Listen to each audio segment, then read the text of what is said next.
This meeting is for special permits and variances beginning at 7 o'clock on Thursday, April 1st, 2021. This meeting is being televised by Chelmsford Telemedia and being conducted remotely pursuant to Governor Baker's March 12th, 2020 order superseding certain provisions to the open meeting law, general law, section 30A, subsection 18, and the governor's March 15th, 2020 order imposing strict limitation on the number of people that may gather in one place. The first item on the agenda is 7 Barton Hill Road with Julie and Brendan Perham. Yeah, so I think Are they? Let me just continue and I'll talk to you, right? we're continuing without you, Michael. I'm going to just make sure it's all set. Hold on a second. Is someone here representing Julie and Brendan Perham? I'm Julie Parham's present. I'm here. Hi, Julie. How are you? Good. You're looking for a special permit under 195-6.1, a limited accessory apartment to build an existing space, a limited accessory apartment that is over 750 square feet, and any other relief that may be deemed necessary. So there's no dimensional requirements other than the size. So the in-law was approved. We're not changing the footprint of it. We're just looking to take the common area out to make it so that the doorways and the space is bigger to make it ADA compliant. And how big will it be? If we get rid of the common area, I believe it's going to be, I think it's 200 square feet that the common area is. So I believe that would bring it to like 950.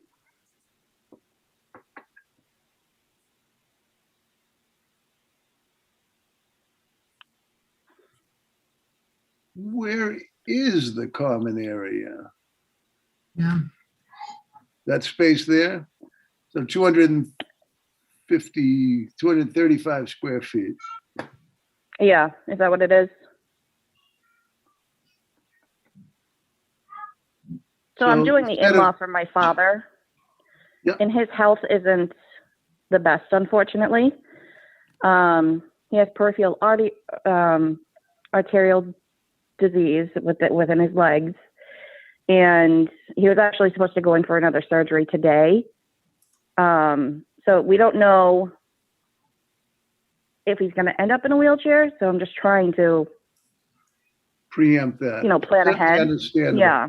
So if I'm understanding it correctly, you have a door that leads into the family room, and you have a door that leads into the kitchen area of your home. And basically, You're going to make the entrance that space there. Instead of calling it common area, that'll become your dad's area. Right, and it would just make the living space bigger and make it so that we can make the bathroom bigger, so that it's ADA compliant with being able to, if we have to wheel him into a shower. So you're also going to change somewhat the space itself. You're going to change the design of the rooms now. We might have to, yeah. Okay. But it's not changing the actual footprint. It's just to understand. make it Just so the that interior walls are going to relocate. The bathroom would be bigger for ADA compliance, which we certainly understand that, Yep.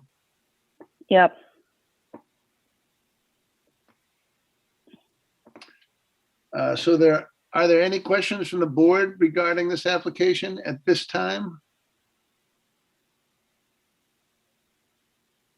Nope.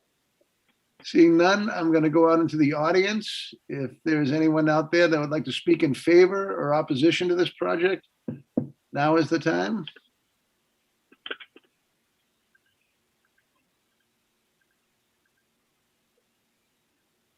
Seeing none, I think I would entertain a motion to close the public hearing. Mr. Chair, would you like me to read the letters? There's really only one from fire. Oh, yeah, I didn't realize there were any. So, yeah, I didn't get them this week. That'd be great. Oh, sorry about that, but so this, Okay. I do have Sue Rosa, and she had no concerns, and police had no concerns. This is from Fire Prevention. This office has reviewed the proposed limited accessory apartment to be within the existing home at 7 Barton Hill Road and finds the following. The entire home shall be upgraded to comply with the latest edition of Massachusetts State Building Code for smoke, heat, and carbon monoxide detectors. The proponent shall submit plans for review to the Fire Prevention Office via the Town of Chelmsford online permitting portal. All smoke, carbon monoxide, and heat detectors required shall be marked on the plans prior to submission for review. This department is concerned that if there is more than one dwelling on a property, then that occupancy should be identifiable from the street. This office would require 2 mailboxes identifying the property as 7 Barton Hill Road and 7A Barton Hill Road. The applicant make an application for this address to the Chelmsford E911 Committee and its coordinator, Town Clerk Trish Duras. This department is not interested in an official change of address being recorded on the deed. It is only our intent to distinguish this home for emergency purposes. This office would approve this plan with these conditions, and I ask the board to make this letter part of their approval process. Captain Katufis. Thank you. That being written in, are there any comments from the public? So I know that this was already approved. This is Julie. This was approved by the E911 Commission already. I believe it was Donahue. Oh, yes, he's on. He's the one who gave us the 7A address for it. Okay, it needs to be done. It doesn't need to be done before us necessarily, but it's good to know that it was done. Yeah. Any further comments? Seeing none, can I get a motion to close the public hearing? I'll make a motion to close. It's Mark, I'm going to do a roll. I'll second. We'll get a second here. I'll second. There we go. And Nancy. Okay, so Mark, you approve of closing the public hearing? Yes. Steve, do you approve of closing the public hearing? Yes. Nancy, do you approve of closing the public hearing? Yes. Erin, do you approve of closing the public hearing? Yes. And I don't see Jamie, but she's there. Jamie, do you approve of closing the public hearing? I do. Okay, it's unanimous. I also do. The hearing is closed. I think we can take this up. The only thing of any concern is the size of it. And it seems that there is a hardship in the gentleman's health that's going to be living in there. I don't know if there's any opposition to it, but it seems like a pretty straightforward application to me.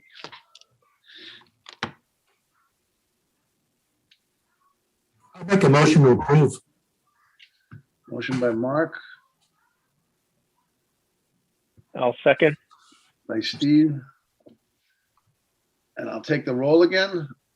Mark, do you approve of the special permit Yes. for 2 Barton Hill Road? Yes. Steve, do you approve of the special permit for 2 Barton Hill Road? I do. I'm sorry, 7 Barton Hill Road. I'm Nancy, do too. you approve of the application for 7 Barton Hill Road? Yes.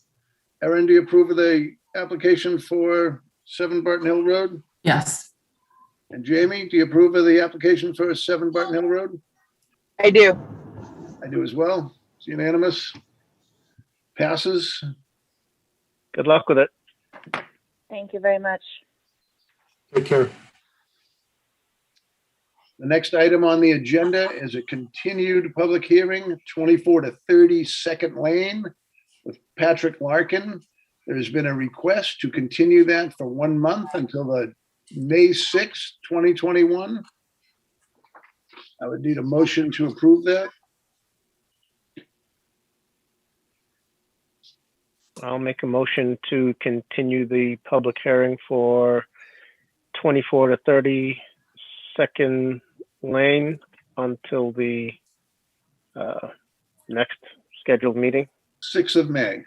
till the May 6th meeting. I second the motion. This is Jamie. Jamie seconds the motion. Mark, do you approve of continuing the hearing? Yes. Steve, do you approve of continuing the hearing? Yes. Nancy, do you approve of continuing the hearing? I'm not voting on that. Should I vote on this? I think you could abstain and be sure. Okay. I don't, yeah, I think it's best if you didn't then. Okay. And we have enough. Erin, are you in favor of continuing the meeting? Yes.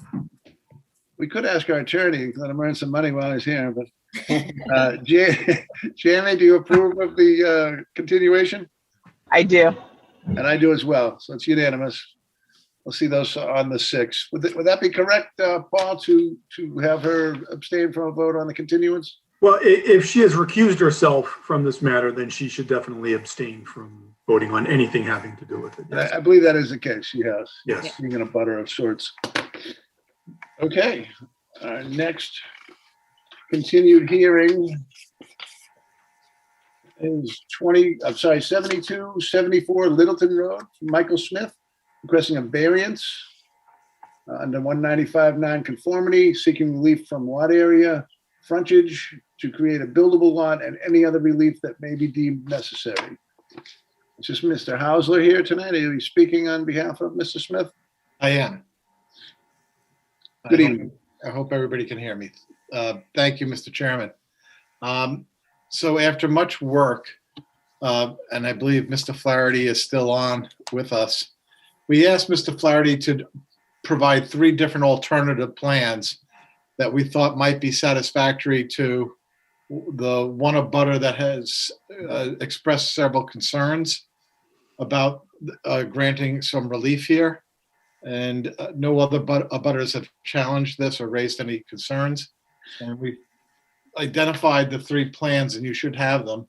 There's A, B, and C, but it's in essence what it did is it removed the parking. We have a common driveway approach, and we've created 5 parking spaces in the rear of the existing property at 72. So that the parking would be in the rear, and that would be available to people who are going to be going to Michael's business location. He has a very, very low traffic impact here. Not many people actually go to the shop, but in case they did, there would now be plenty of parking in the rear. So you abutters across from Littleton Road would really not even see what was going on. It still eliminates the substantial elimination of pavement in the front. It cures the lot line and nonconformity and encroachment that we had. The other condition that was asked of our client was that the existing variance that was granted for use would be limited to professional office use only, that we would be agreeing by stipulation to a much, much narrower allowed use if this relief was granted. And that was to avoid potential viewed as by this one abutter as detrimental potential uses by a subsequent owner. So what you're seeing on the screen, this is the first plan that is what my client considers plan A, which would be the preference to be built. You'll see the 5 spots. The other point that we want to bring up, and you can see, is this would now have an enclosed dumpster area, which presently doesn't exist. And again, the pavement is in the rear. We believe we accomplished pretty much all the goals that were being asked of us by the one person who was expressing concerns. And we've already gone through all the other reasons in the past. So if this plan for any reason was not acceptable, we did a couple of alternatives, which is switching the parking by 90 degrees in one instance. And I think there was a little bit more of a design to a third plan. But I think the plan we'd like to go with, unless I hear other reasons not to go with it by anybody, is the very first plan that we submitted, which has 1, 2, 3, 4, and 5 facing, as you drive in, facing eastward towards the Tonks property. That's the one that's on the screen presently. Other than that, I leave it to the board, but I think we've hit all the other criteria from the past discussions.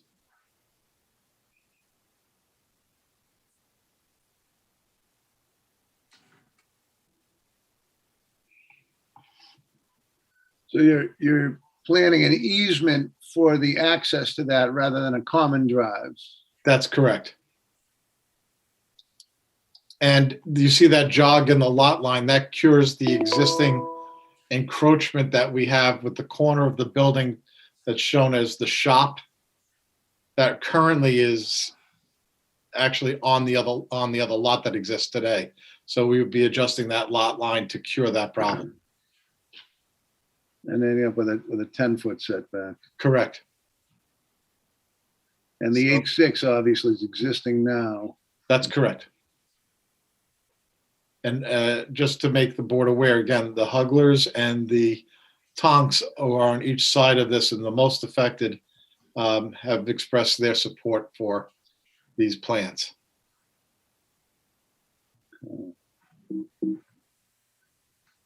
As you know, it's very, very consistent with the vast majority of the lots in this area as to lot area and even in many instances, lot frontage. They're very similar to the surrounding neighborhood. So thank you very much. So Doug, that's not really a parking easement, correct? It's I'm not saying it's a part, no, lot, proposed lot 1 would have an access easement. Yeah. Use the parking, the parking, the drive through. Yeah, I'm just looking at the drawing. It still says parking easement. That's why I was asking. Yeah. It's also an access easement though to the back, so it would be both access and parking. So will the customers go in through the back of the property now, since the parking is in the back? I don't believe, I'm not 100% sure how they go in to begin with. And to be perfectly honest, my understanding is there are not very many people that actually go to this location. It's that my client tends to go to their location and deal with, you know, what he does, which is the upholstery business. So it's not a lot. It's not, as I said, no heavy foot traffic here. Okay. But Michael is on the line if he wants to answer that question about how access is made to the business portion of the shop. But I don't think it's a big issue here, to be perfectly honest. Am I unmuted? Yeah. I am. I'm sorry, board. Yeah. May I speak, or Yes. Chairman? Yes. Yes. Go Yeah. ahead. If people come around the back, my workshop is in the back, and there is access to come in and drop off pieces of furniture. But again, most of what I do is I go to people's houses and I pick up. But with the parking in the back would allow for folks to come in through the rear French doors, and I could meet them and greet them. And yes, either way. But typically you pick up furniture at the But house. for the most part, I go, and I haven't. I don't know if the board is familiar with the traffic. It's low, but yeah, that's for the majority. I go and I pick up the furniture and take care of it, and then I deliver. All right. Thanks, Mike. Yep. Thank you.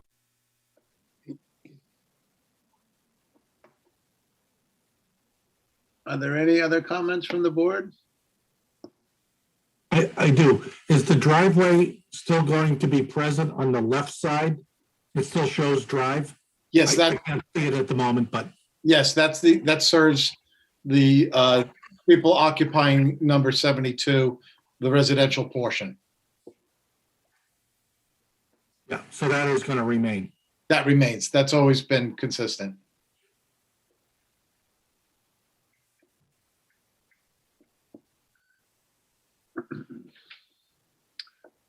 Are there any other questions from the board? And Colleen, do we have any additional letters regarding this? No, nothing. But we have Paul here. We do have Paul here. Paul, Can I you have ask- any comments regarding this? Or?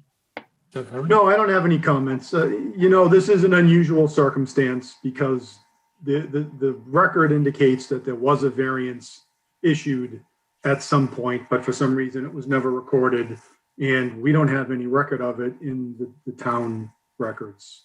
So, it's a little bit different of a circumstance than somebody just coming forward and asking, for a straight up variance when there's never been any sort of relief granted previously. It had some relief granted, but we do not know what it was. Correct. And it certainly was not the plan proposed tonight. Correct. Okay. Are we referring to the variance that was given in 64? Yes, That we have a right. copy of? We do? Yeah, We do. Nancy Arroway, who's listening to this and monitoring it, did provide the board with, she found it in one of the abutting properties files. Oh, It really? was for lot 4. Yes, we do have it. It was not linked directly to these particular two lots. It had to do with one of their abutting lots. But Nancy had done a fair amount of research. She can speak for herself, but she supplied all that information previously.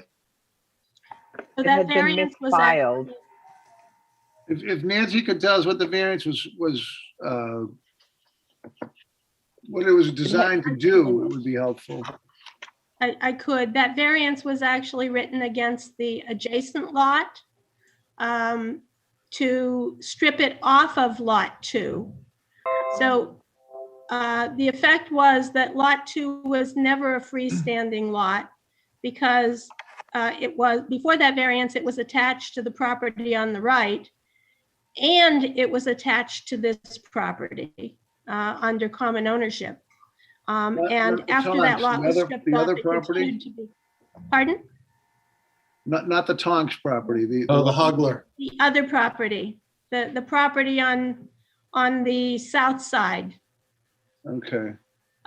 So it was originally in the subdivision, from the point the subdivision was created, it was attached to the property to the south. And then that combined property plus this property that has the shop on it was combined under common ownership. And then the property to the south was stripped off with that variance. So the property in question was never a freestanding property. It was always attached to something else that made it conforming. Either 3 lots, or then after 64, the single lot that now holds the upholstery store was 1 lot. The single lot that holds the upholstery shop was And is. it was built on the cottage itself. The cape was built there while it was a single lot. Once it was combined, the garage shop was added to it as a conforming structure. So, I mean, this application basically strips off a half-sized lot that was never freestanding and makes 2 non-conforming lots. Well, they're under 2 separate titles though. That's my point. And they're shown, and they've always been shown as 2 separate lots because there have been existing lot lines dividing them for quite some time. Absolutely. They were 2 different lots under common ownership. They had 2 tax bills. The taxes on the empty lot were commensurate with the extra taxes I pay for having the extra half acre on my lot. Mhm. So it wasn't a hardship cost to that lot. I mean, you guys have to figure out if you have a hardship here worth creating the 2-lot nonconformity. I will say that the parking space in the back with the dumpster meets one of my concerns. The second concern I had, I think Doug somewhat misrepresented, in that I'm concerned about this staying as a general office space, because a general office space of that size requires 9 or 10 parking spaces, and they don't have the area for that. I would not have a hardship concern if the variance for the use was changed to an upholstery shop and non-transferable. But if it stays as an office space, you don't have the parking for that big of an office space. We actually could put in more spaces. The idea was not to create extra pavement. Nobody said you had to build them out. But you need to have the space to put them there if indeed it is used for that purpose. Okay. Again, I'm saying that it could be used for that purpose with extra spots to be the equivalent of the office space that's actually ever being used. It's not likely that's going to happen. Michael's going to continue to be there. I'm not sure why we have to limit it as much as you're suggesting. So is your requirement that it can retain the exact use that it has today, can continue, but nothing else? That would be my, that would be my position. So that's the issue for one of the board to consider, whether it has to be that limited or not. Today, it's a remanufacturing facility. It's not an office space. And you really don't need a lot of parking for that use. You need, your delivery trucks and maybe 1 or 2 employees. Right. But that's all that's really needed for the use. In the past, this was used as a dental practice office, which involved a lot more traffic, a lot more parking, and it existed for almost 30 plus years. I don't anticipate it's probably likely to go back to that use. It's not an intense use, even as a professional office space. I'll leave that to the board's discretion if they see a need to do so. But we clearly have enough parking space right now to meet what's currently being used. I don't think anybody can dispute that. I think when it was a dentist office, you had the entire parcel and the parking was much larger. Right side, yeah. It was what was shown as paved parking, where we have the pavement to be removed. That was the parking space available for people coming to see Dr. Caniff, who used his practice from there, which is not substantially larger than what we're being proposed as parking in the rear. But again, I leave that to the board's discretion. It's a secondary point. The primary goal for the client is to get this second lot, which is consistent with every other lot in this area, really.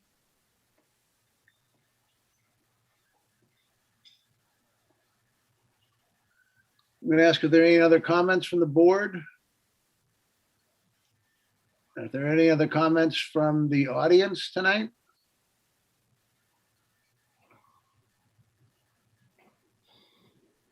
Seeing none? Brian, I have one question. Certainly. Is that Nancy? It's Nancy. Maybe this is a flippant question, but if this is an appropriate thing to do, can I split my lot into 3 half-acre lots? Well, that's a very interesting question, Nancy. I'm just asking. Well, technically, the Board of Appeals is not held to precedent. So that would not mean each case is discussed and decided individually. So it would be hard to say no, should this be approved, in my opinion, because even though precedent isn't a factor, in fairness, it becomes a bit of a practice. That is really hard to answer. I think it would have to be decided if you were to take us before us and ask for 3 half lots, you'd have a strong argument, honestly. But it would be a board decision, of course. And I understood and respected. Chairman, I just want to clarify that this is being identified as Lot 4 and Lot B, right? Technically by deed, that this is, because I've heard lot 4, lot 5, lot A. Let me clear Right. that up. May I clear that up? Yes, like the where What? upholstery shop is on lot 5, and Okay. then the non-buildable currently is lot B. Right. The way to answer that is if this is approved by your board, an A&R plan will be presented to the planning board, at which time a new plan would go of record.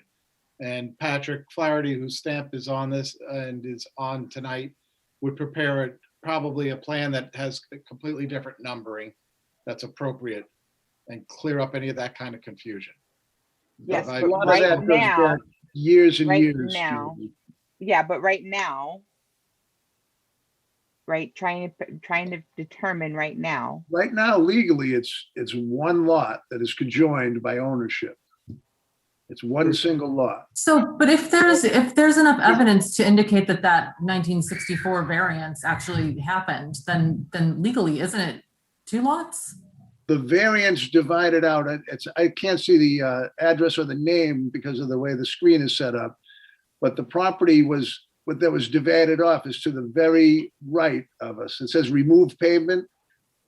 That lot, I'm sorry, Thomas Lucia and Lucia Hugler, that lot in the 1964 variance was cut off and created a third lot.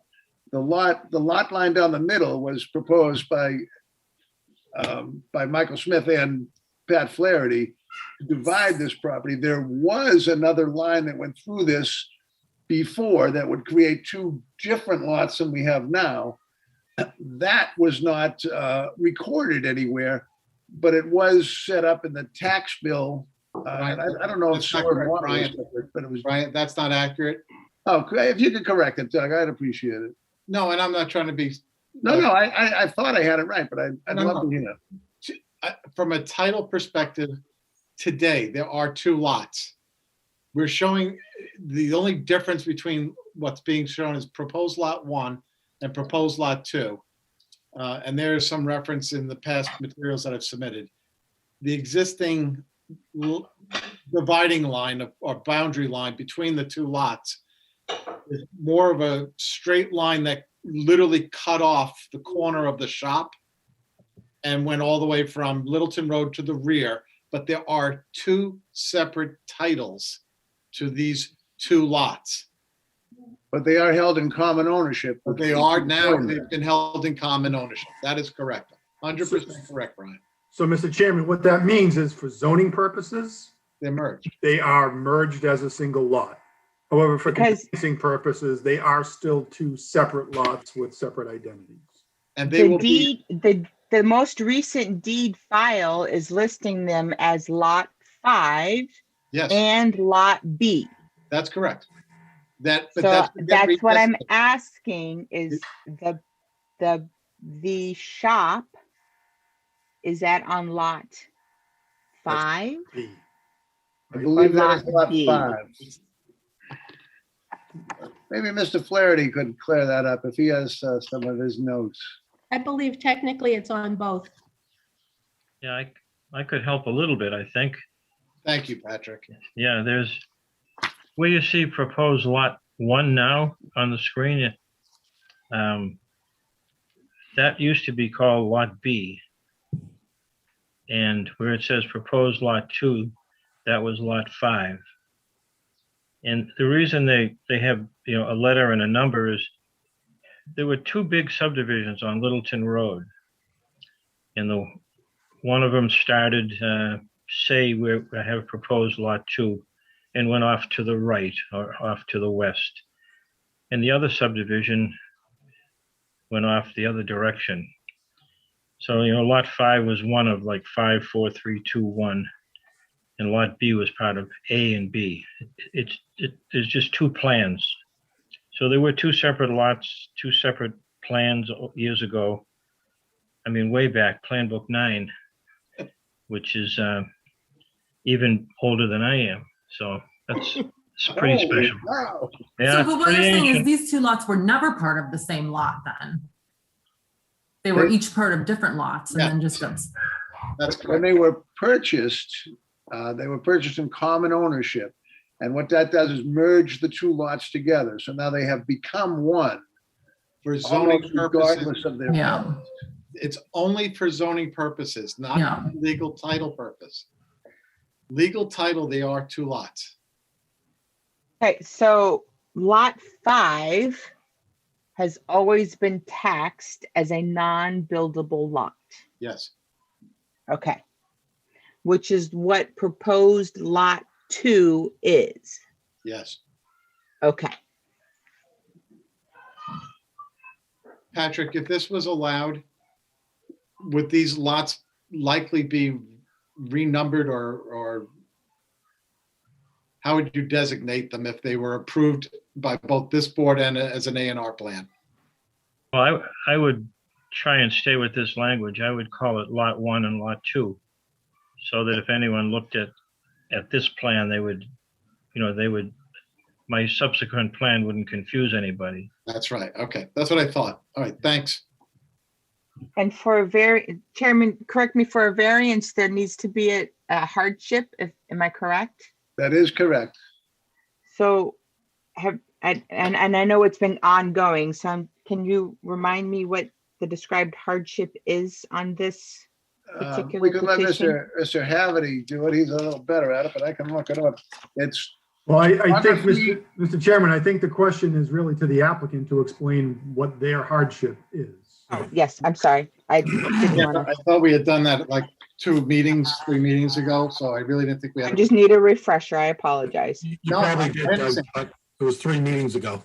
I understand, but there's, it's for the reasons that were set forth in the letter that I submitted at the time of the original application, which lists what we said were the hardships at that point. I'm gonna go find my letter now. I believe your thought was the taxing on this site, and it Taxing was was- clear that you're being taxed unfairly. Well, there was a couple of reasons. One was hardship was the fact that we have an encroachment. Right now, we would not be able to, the lots are basically being conjoined. We'd like to get rid of that issue, get rid of the encroachment issue. And the other is that it provides really no economic value whatsoever for proposed lot 2. It's just raw land that my client's paying taxes on that can't be used for anything. And that the benefit of all this is, we're clearing up huge amounts of paid parking in the front for quote, very limited commercial use, and now putting it to the rear. We're adding the enclosed dumpsters. So we're kind of cleaning up a situation that has existed for a very, very long time. But the hardship is that really proposed lot 2 becomes basically non-usable. It's just raw land, no more and no less. And my client would be paying taxes on it. Well, it doesn't seem he's paying a large amount of taxes on that. We talked with the assessor, and he felt that the land was valued as if it were conjoined. In other words, he wasn't paying an additional fee to have a separate lot. That's what they say, but my client's the one that's been paying it. That's all I can tell you. And compared to the tax bills of adjoining lots with the same size, if those two lots combined just at acreage size, it looked comparable based on the data received. So a house on an acre size or same size lot, whether it be 2 sublots or 1 whole lot with a house on it, seemed to be of equal taxed, if I was reading that correctly. The letter that Frank Green provided for us did say that he believed they were paying the equivalent of a conjoined lot. They were not paying any fee to have a separate lot.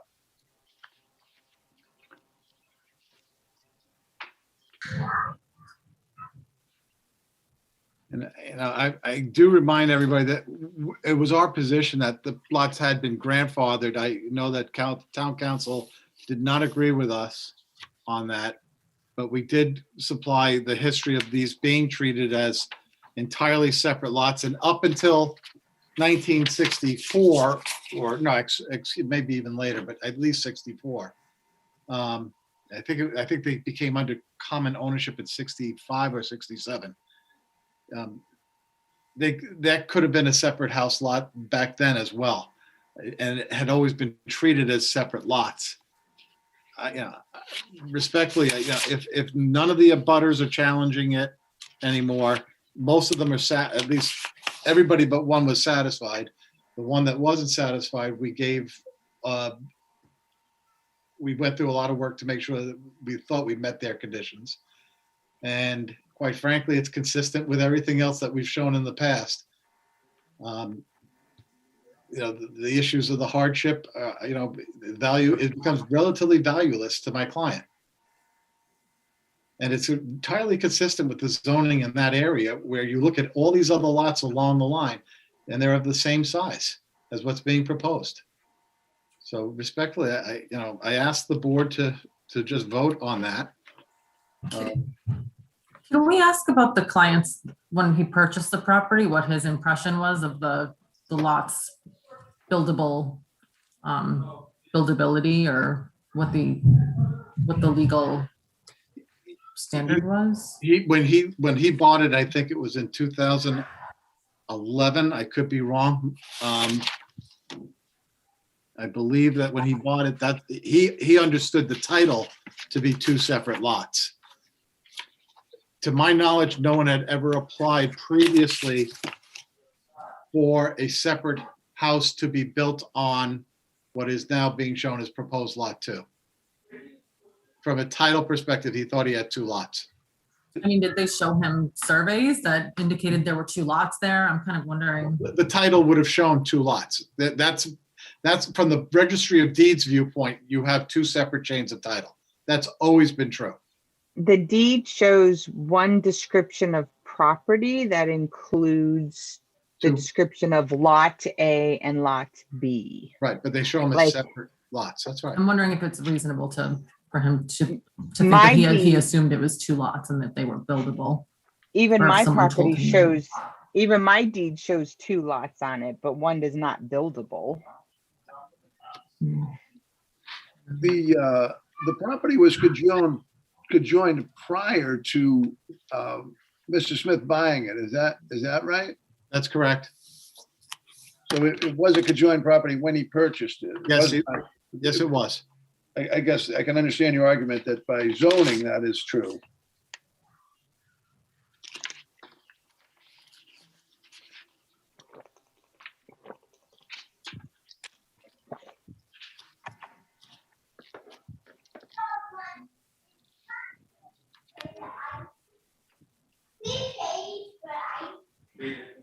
If this was being proposed as a 5,000 square foot lot, I could see concerns of the board, but that's not what's happening here. What's being proposed are 2 lots that are relatively equal size, to almost every other lot in that entire strip of Littleton Road. And quite frankly, simply because the Chelmsford zoning bylaws have not been properly updated to reflect the realities of this area, that's what makes this more difficult. From a common sense viewpoint, it makes a lot of sense to what he's proposing.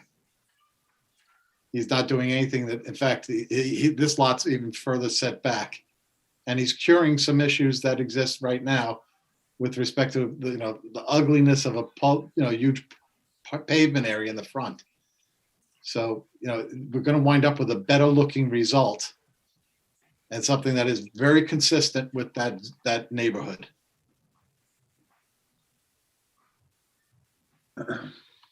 And I don't believe the board's decision would be challenged by any abutter, given the nature of all the hearings we've had on this, and that no other abutter has come out except Nancy. And if she decides to appeal, she'll decide to appeal. I can't control that.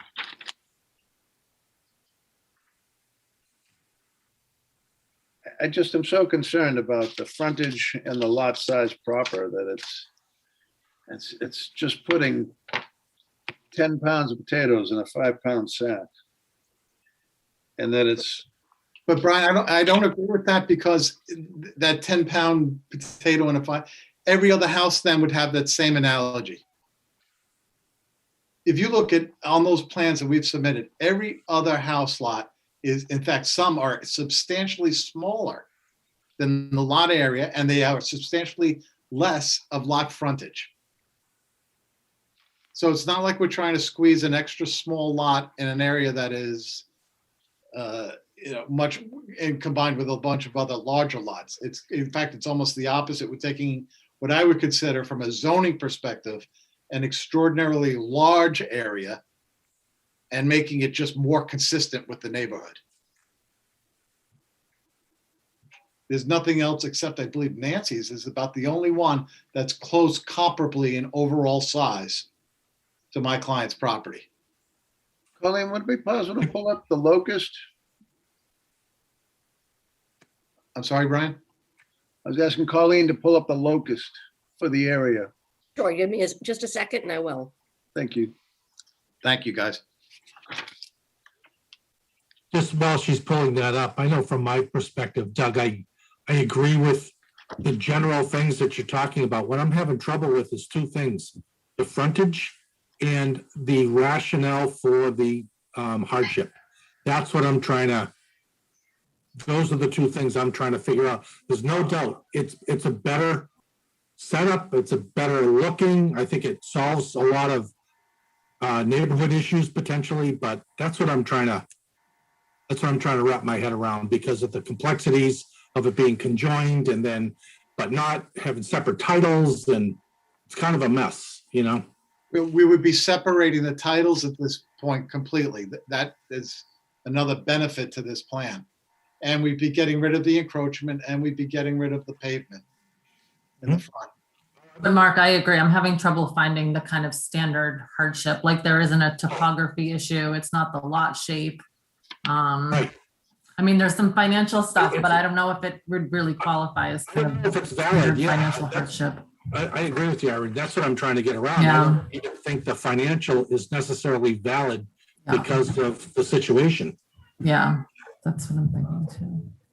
Well, the hardship could be the fact that the existing structure is actually located on two lots, and this gets rid of that problem, which would be a hardship with respect to the locus itself and the titles. So it relates directly to the land. But it's only a hardship when you try to split the lots. From a title viewpoint, they are already separate. It really cleans up the mess. What this does, Can I ask Paul what your thoughts are about that? I don't think we can, actually. Oh, Paul, you go ahead. I'm sorry. Okay, Mr. Chairman. So we've been over this question with regards to other variance requests in the past. And there's been a claim that's been made that the board doesn't have the right to grant frontage variances. And I've provided the board with a memo that indicates that while the case law makes it clear that it's very difficult to satisfy the criteria for a variance when you're talking about frontage, that there's no absolute prohibition. So in theory, you have the right to grant a variance as long as they can meet the statutory requirements. I think that the questions that are being asked about whether or not the hardship complies with the statutory requirements are well-founded. I don't see any evidence with regards to soil conditions or with regards to topography. So I think that the only basis in the statute that you could look at is the lot shape. There is a provision in section 40, chapter 48, section 10, that does describe existing structures in terms of granting a variance. So that is possible. That's something that can be looked at. Although I do agree that, one way to get rid of the hardship would simply be to fix, the current situation by doing an A&R that creates a single lot. So I think it's a tough call.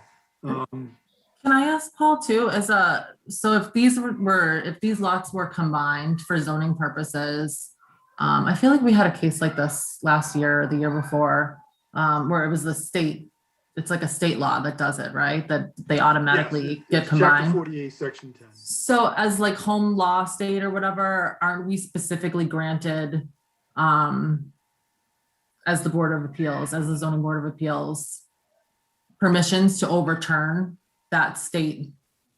Like there is specific verbiage indicating that we can do that, right? No, the board has to comply with the requirements of Chapter 48, Section 10. Now, realistically, boards throughout the state, not just the Board of Appeals in Chelmsford, issue variances that may not technically comply with the state requirement for issuing variances. And the state law makes it clear that variances are to be disfavored.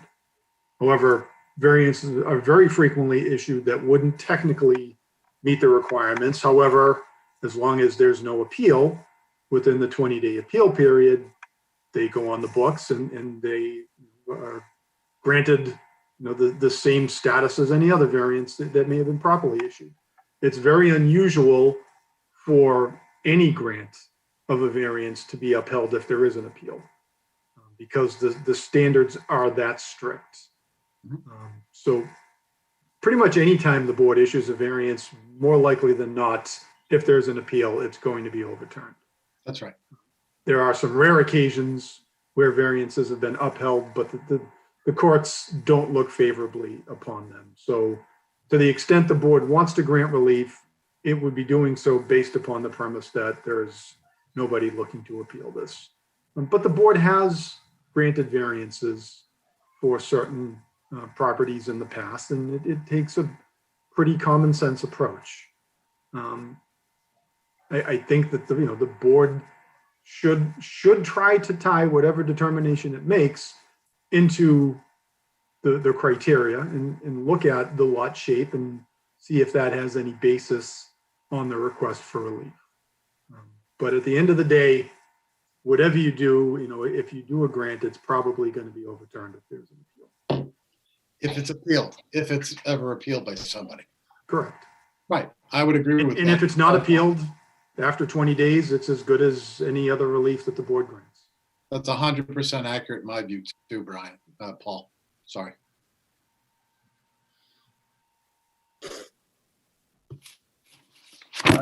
Any other comments from the audience this evening? Yes, please. And is this Nancy again? If you just give me a name.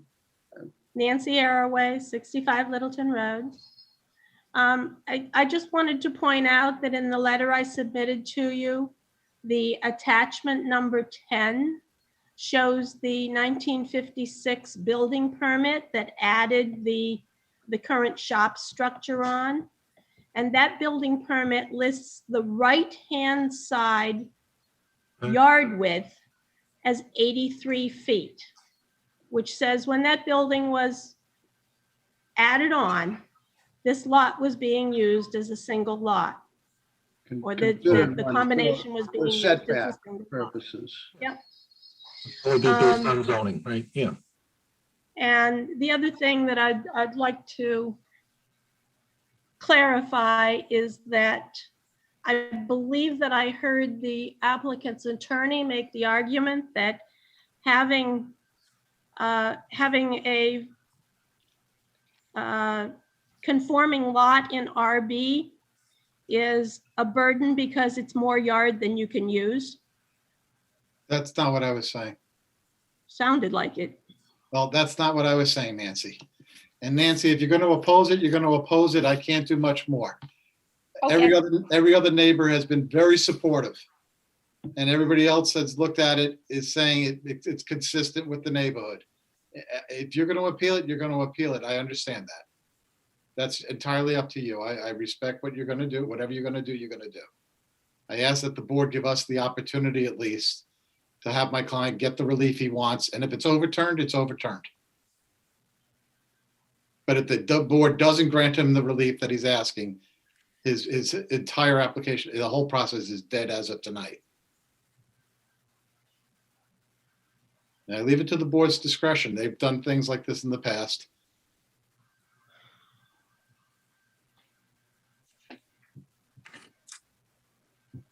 Are there any other comments from the audience this evening? Are there any other questions the board has of anyone, Mr. Flaherty, or anyone else at this time? Nope. Seeing none, I'm gonna look for a motion to close the public hearing. Motion to close the public hearing. Which was Stephen, Nancy seconds. Nancy seconds. Mark, in favor of closing the public hearing? Yes. Steve, are you in favor of closing the public hearing? Yes. Nancy, are you in favor of closing the public hearing? Yes. Erin, are you in favor of closing the public hearing? Erin? Sorry, I was muted. Yes. That's okay. And I'm in favor of closing the public hearing, so that would be 5. Jamie's in favor of closing the public hearing. Okay. She would be 6, so we don't quite need that, but it's good to have. Hearing's closed. Would the board like to take this up at this time? I agree with what Mark and Aaron were saying. I'm having a real hard time trying to find what the hardship is. I don't see it at all. I agree. Yeah, especially the financial hardship being taxed on an unbuildable lot and then wanting to build on it, but you've been taxed as an unbuildable lot, so seems in line. Would someone like to make a motion? And I'm just going to suggest that the motion be in the affirmative, as Mr. Haverty has suggested so many times. I will make a motion to approve the variance for 72-74 Littleton Road for a variance on the 195-9, seeking to get relief to create a buildable lot. And I think we need to base that on the letters that were attached. Yes, accounting for all the letters that were read in. Okay, well, I'll take a roll. I need a second. I'm sorry. Somebody needs to second it I first. need a second. Yes, I apologize. All right, I'll second. Second by Nancy. Mark, are you in favor of the variance? No. Mark votes no. Steve, are you in favor of the variance? No. Steve votes no. Nancy, are you in favor of the variance? No. Erin, are you in favor of the variance? No. I also am not in favor of the variance. The decision is unanimous to deny. Thank you for your time. Thank you. I hate to disappoint, but that was tough. I think we have some minutes. Did anyone get a chance to go over them? I did not. I saw like, there's Colleen's still there. There was like 1 or 2 very minor typos I wouldn't even bother with, but I didn't really see much else.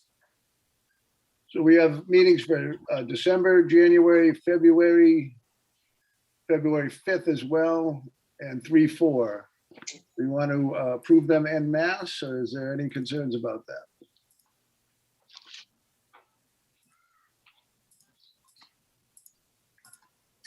So I guess we would approve them en masse. Could I have a motion to approve the minutes of 12/3/2020, 1/7/2021, 2/4/2021, 2/5/2021, and 3/4/2021? The motion to do that with the proviso, just run spell check. There's a few things on there that you can take care of. They're very minor though, really. Okay. That's mine. Mark's motion is to approve with spell check. Can I get a second? We'll have to have a hardship and a variance. And a second? Second the motion. Second by Erin. Mark, in favor of the minutes? Yes. Steve, are you in favor of the minutes? Sure. Nancy, are you in favor of the minutes? Yes. Erin, are you in favor of the minutes? Yes. And Jamie, are you in favor of the minutes? Yes. We're big on inclusion here. And Brian's also in favor of approving the minutes. I think that will take care of business. If I could get a motion to dismiss. Make a motion. Motion to adjourn. Oh, I'm sorry, I'm to adjourn. You are absolutely right. No second needed. Mark, are you in favor of adjourning? Yes. Steve, are you in favor of adjourning? Yes. Nancy, are you in favor of adjourning? I am. Erin, are you in favor of adjourning? Yes. And Jim, are you in favor of adjourning? Yes, Thank you very much. We'll see you. Chairman, can I just ask you a question when everybody leaves? I want to stay. Not, Oh, now I want to hear. you guys go away. Not leaving. Would you like to call? Is that a better idea? No, I mean, it doesn't matter.